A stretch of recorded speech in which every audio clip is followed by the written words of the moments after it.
warahmatullahi wabarakatuh.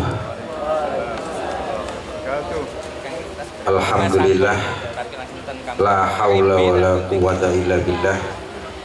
Allahumma salli wa sallim wa barik ala habibina wa syafi'ina sayyidina Muhammadin wa ala alihi wa ashabihi wa man tabi'u ila yaumiddin. Amma ba'd. Kang kawula hormati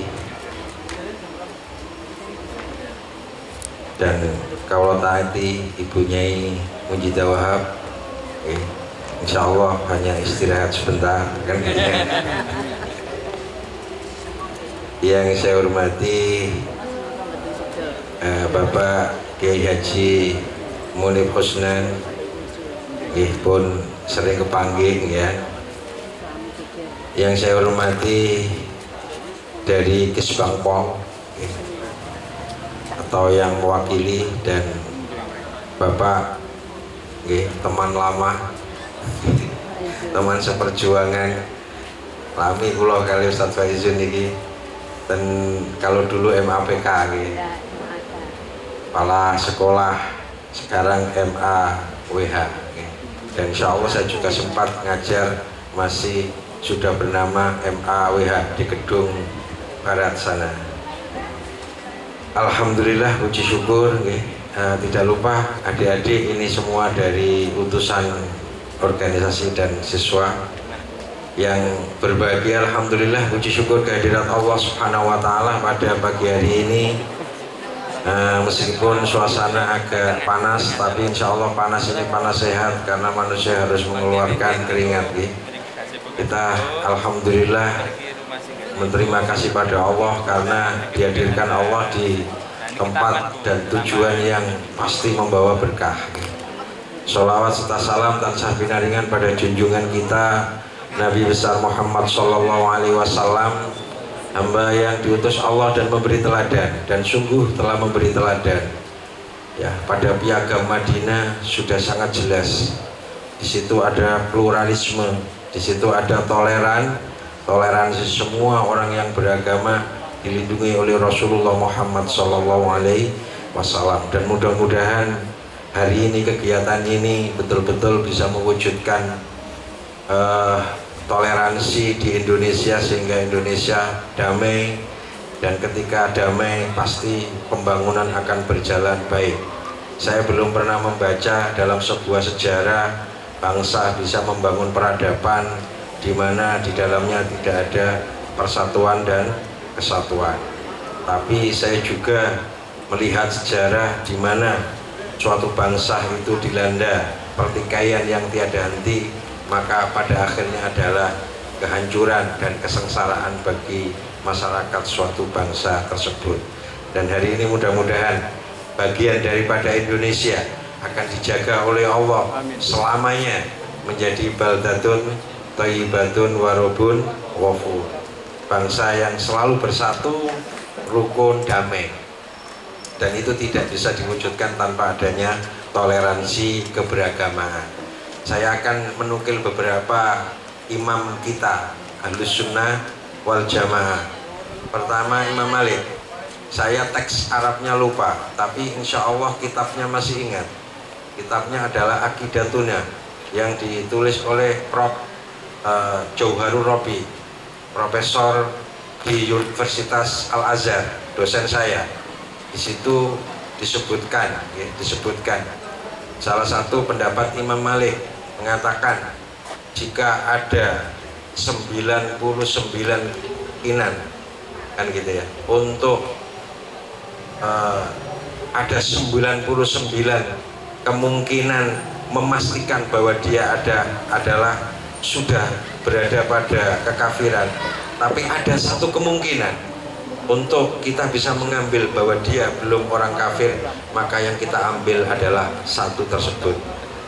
Begitu juga Imam Syafi'i mengatakan saya tidak akan menolak syahadatnya Ahlul Qiblah kecuali Khitobiyah.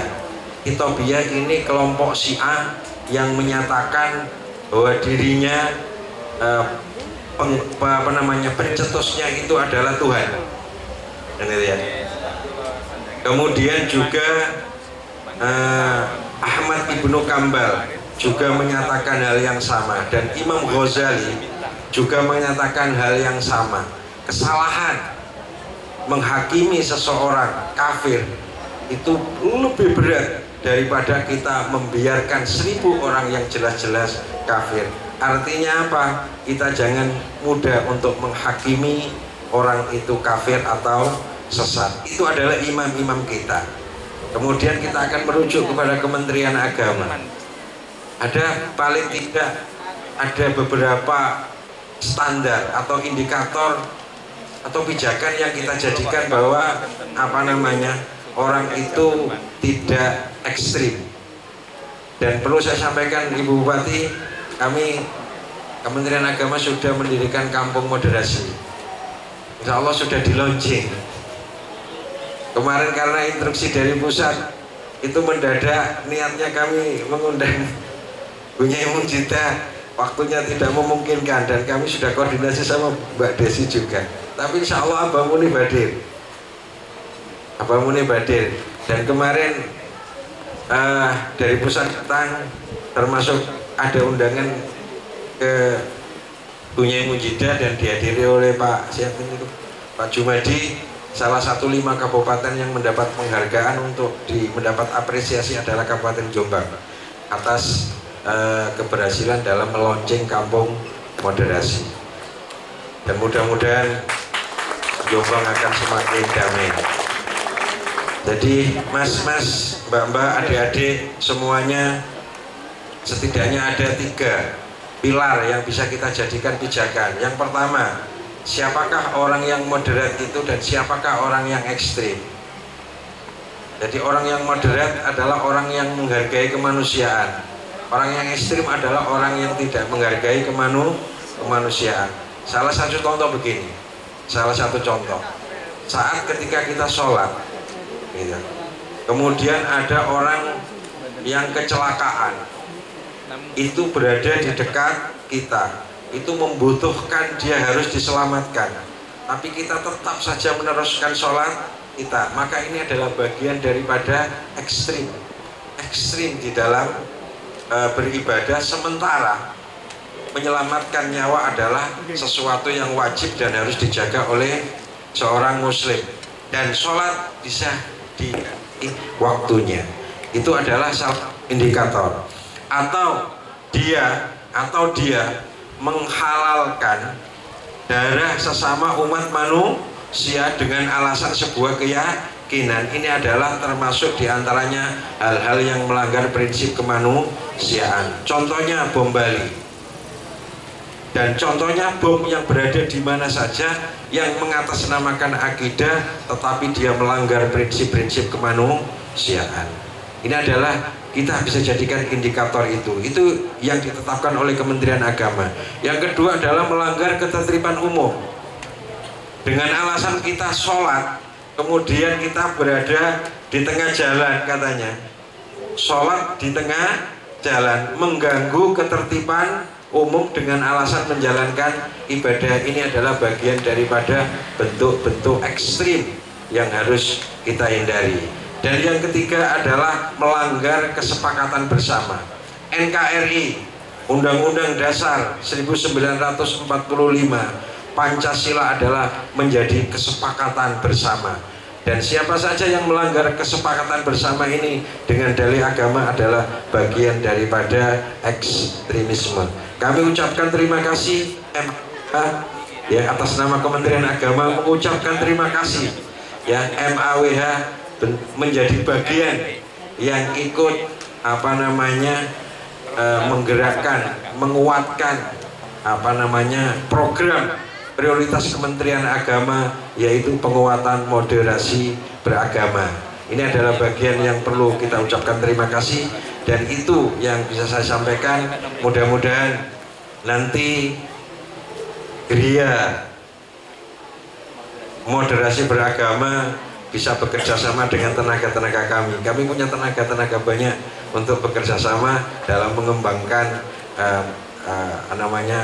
paham moderasi di Indonesia. Demikian yang dapat saya sampaikan. Dan terakhir, saya menyampaikan permohonan maaf dari Bapak Kepala, Bu, Pak, karena hari ini pas bersamaan ada acara